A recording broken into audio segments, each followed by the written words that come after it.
Take 15. Just answering questions with WAPTech concerning laws in the United States regulating things. I'm going to do this as sort of a preamble, pun intended, to what I'm discussing or monologuing about. If I make a pie in my home with ingredients I either get from the store or from my own yard, imagine what kind it could be. Let's make it a pumpkin pie just for the hell of it because I love pumpkin pie. If I make it and eat it, consuming my own product, this is also called dog fooding, by the way. Please look that up before you comment, because it's funnier when you look up the origin story. You should presume that if I'm the victim of my own idiocy by giving myself food poisoning, that no possible regulation, rule, law, custom, or whatever could prevent this, except that I make a proactive effort to find out what I should do and maybe be a person who has a food handler's licensing or a food handler's certificate, depending on where you are. If I make my own computer to keep and use, just like making and keeping and consuming my own pie, am I responsible entirely for everything that goes wrong with that computer if and or when it does something? And am I held responsible for it affecting someone up the street by damaging the Wi-Fi network or the internet communications in the area by being a botnet victim? Now, next level. Instead of just doing this and it might affect other people, or doing this and it only affects me, we now go to the third layer where I'm directly affecting people by selling the pies or offering my services as a computer technician. Currently, there is no legal requirements for computer security technicians or hackers in the United States and anywhere that is of any note I can find. There might be a few places, but very few. And they're ignored as rules. For the same reason that some places, a bicycle messenger is not regulated. Other places, it is. If I make a firearm, but it's only for me to use, and presumably I can only do second level, where it might affect someone else, but I'm not buying and selling it to where it could affect somebody unknown down the line. Am I to be held responsible for everything concerning that firearm? Obviously. But should I be held responsible for someone else's direct action, even though I've done best practices, if they get a hold of and steal my firearm, or my pie, or whatever? Okay, now,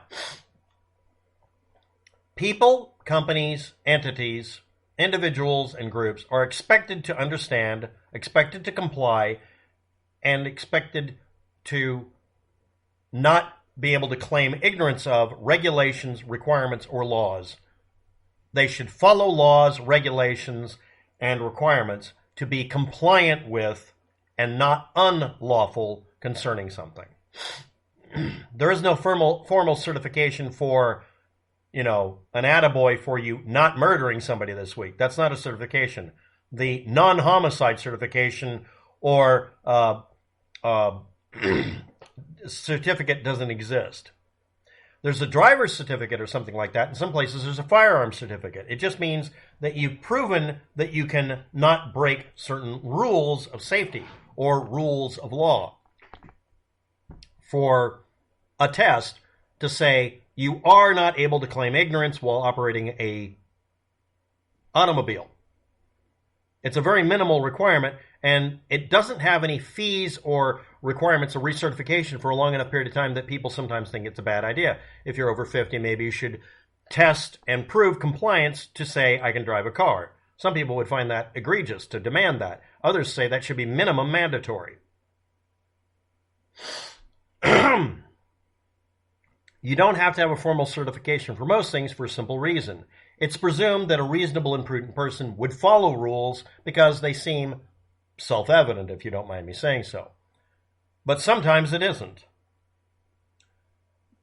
The State Department in the United States has controls and regulations and policies and provisions to regulate certain things,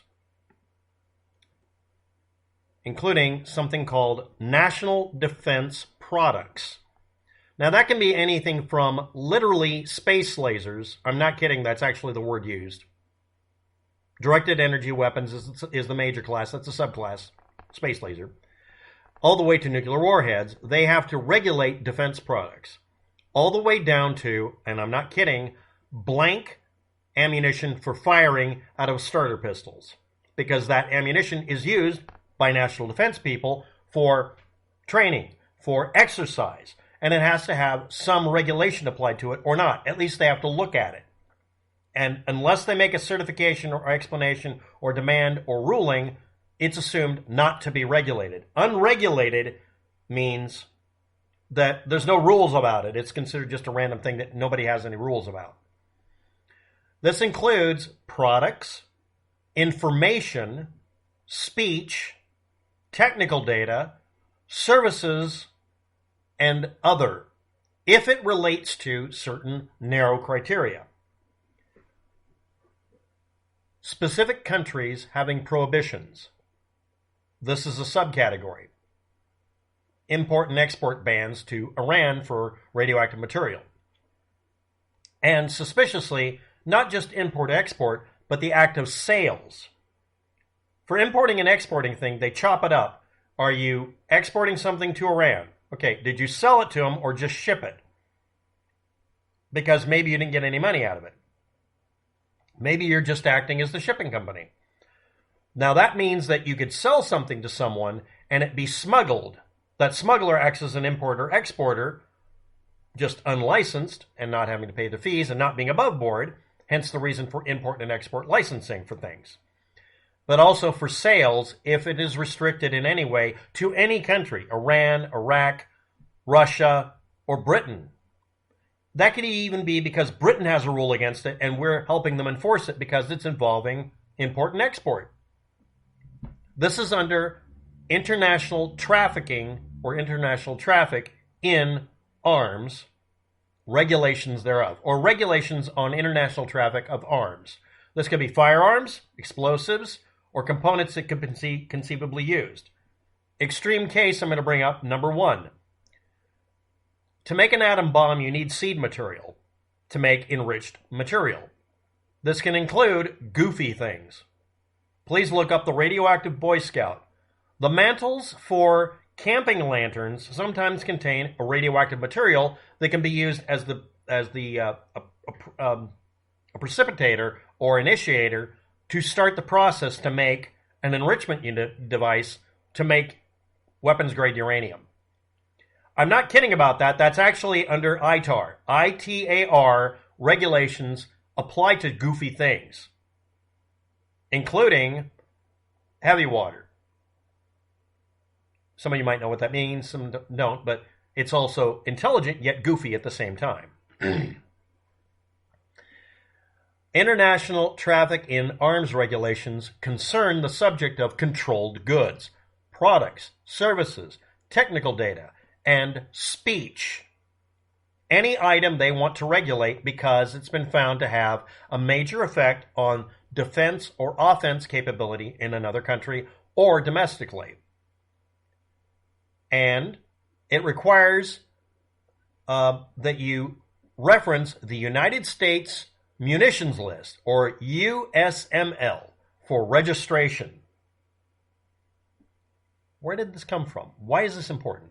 Any party, individual or otherwise, that manufactures, exports, or temporarily imports, or furnishes defense services or defense articles under ITAR 22 CFR 122.1 are required to register themselves with the State Department under the subgroup Directorate of Defense Trade Controls, DDTC.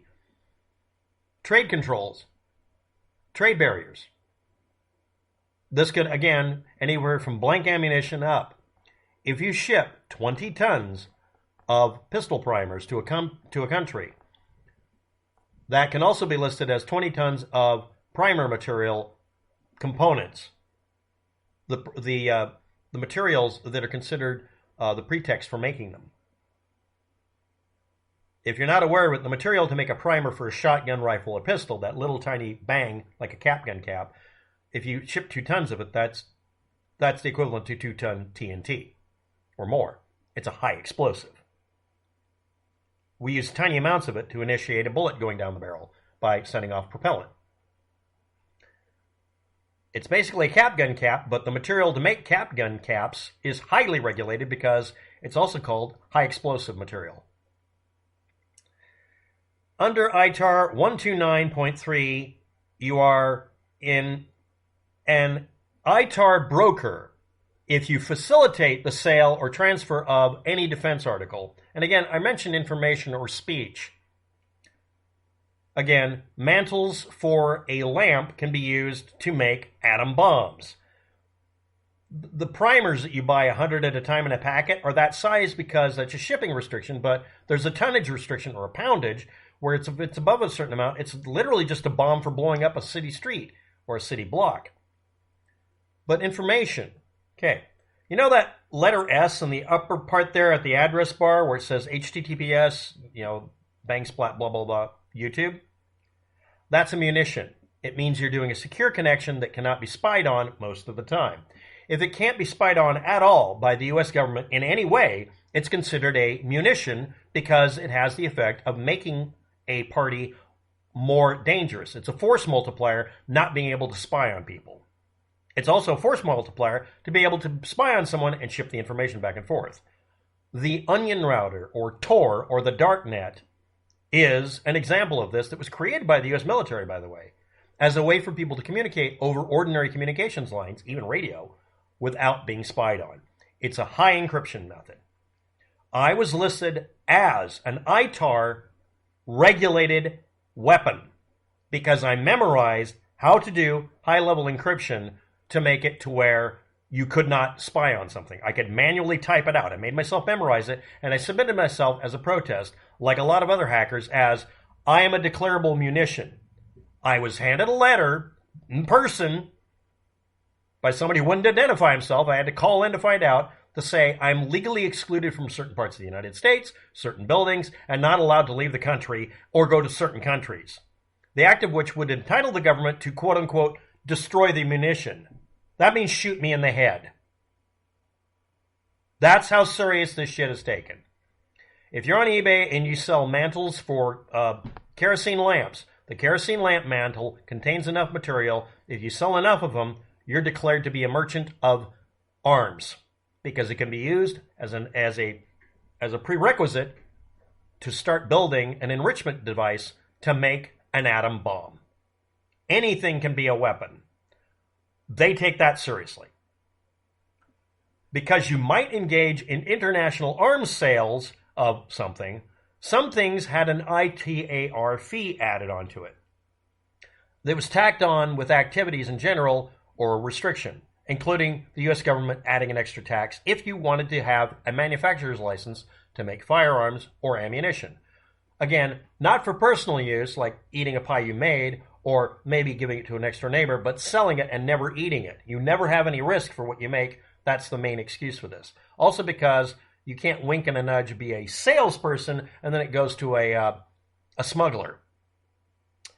$150 is what you pay, along with a bunch of other requirements, to get an FFL-7. This is a manufacturer of any sort of firearm or ammunition restriction, permit, fee, tax, federal firearms license, so that you can be a commercial remaker or maker of ammunition and firearms for the purpose of sales. You make a weapon and the ammunition, but you never have to fire them. Yeah, you have to pay this fee. It allowed you to make also, if you get a additional SOT, special occupation tax number 2, you could make other kinds of firearms. But the point is, they used to tack on an ITAR fee because it was presumed you were guilty of maybe being a problem doing this. That's not required anymore. So it's $150 for a Type 7 FFL, and you don't have to have an ITAR requirement. But you have to comply with ITAR because it's just a set of laws you have to follow, so you don't end up giving atom bomb material to the Iranians by accident because you're selling camping equipment. No, I'm not oversimplifying it. I'm not overcomplicating it. And the reason I didn't list it in the previous video is, no matter how outlandish this is, again, I was literally declared a destructible ammunition or munition because that was the rule if I left the country. They just shoot me. Anyway, the protests work and they stop doing these kind of restrictions on free speech. I hope. Thanks for watching. Have a good day. Good luck.